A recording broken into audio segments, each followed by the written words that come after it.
Estos terneros de 4 meses llegan recién destetados. Son razas autóctonas de la península ibérica y casi todas están en peligro de extinción porque, aunque su calidad es buena, la cantidad de carne es baja. Trabajamos solo con razas autóctonas de la península ibérica. En España hay 36 razas de vacuno y en Portugal 15.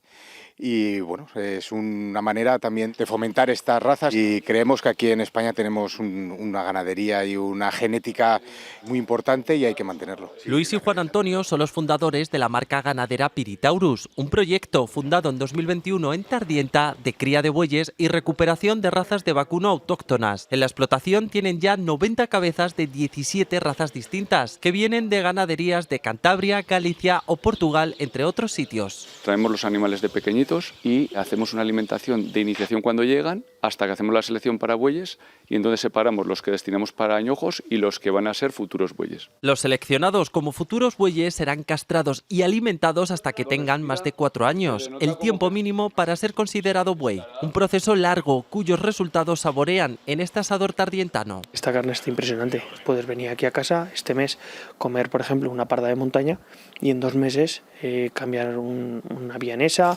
o cualquier otro tipo de raza. Para ofrecer al comensal un bocado más exclusivo y además propio de la península ibérica.